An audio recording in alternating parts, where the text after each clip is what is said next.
Assalamualaikum warahmatullahi wabarakatuh. Apa kabar sahabat sejuta kisah? Mudah-mudahan kabar baik. Pada kesempatan kali ini kami akan berbagi kisah yang berjudul Usai sang ayah mengantar jenazah, seketika anaknya kesurupan. Ternyata ini penyebabnya.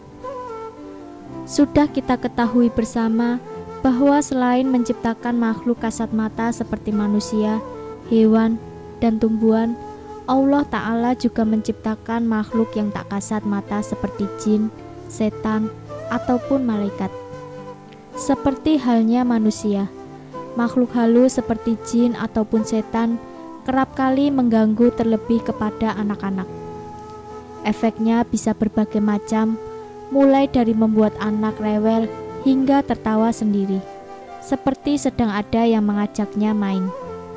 Itu juga yang dirasakan oleh seorang ibu asal Malaysia bernama Echah Dodin, yang menceritakan bagaimana anaknya diganggu oleh makhluk halus setelah suaminya mengantarkan jenazah seseorang dalam ambulans. Disebutkan oleh Echah bahwa biasanya sang anak akan tidur siang pukul 10:30. Namun ternyata hari itu ia enggan tidur meskipun raut wajahnya menunjukkan sangat mengantuk. Echah bahkan melihat anaknya terus tertawa meski sedang duduk sendiri. Hingga pada pukul 3 sore, Echah bersama anak dan pengasuh sang anak pergi keluar untuk membeli barang. Secara tiba-tiba, anaknya tertawa sekencangnya meski terlihat mengantuk. Bahkan saat berada di dalam mobil pun, sang anak terus saja tertawa dan enggan tidur. Khawatir melihat situasi tersebut, Echah kemudian membacakan ayat kursi dan surat Yasin.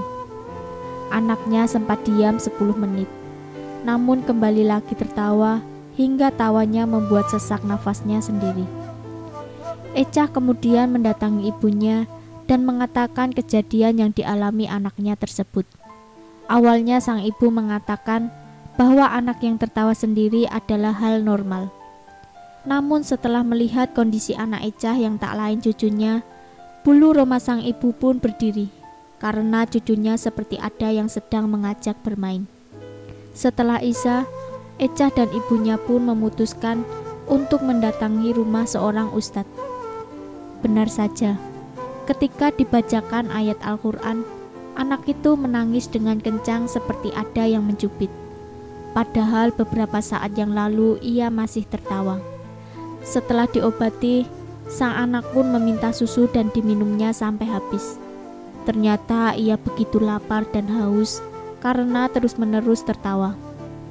Tak berapa lama anaknya pun tertidur pulas. Ketika suaminya datang pulang kerja, Echah kemudian menanyakan tentang apakah ia pernah menaiki mobil ambulan. "Abang pernah naik ambulan orang mati," ucap Echah seperti dikutip dari Siakap Kelly. Suaminya pun menjawab bahwa ia kemarin mengantarkan orang meninggal akibat korban kecelakaan menggunakan ambulan. Echah pun teringat bahwa saat pulang suaminya kemarin tidak mandi dan hanya ganti baju saja, lantaran harus mengantarkan pesanan. Setelah itu sang suami mencium kening anaknya.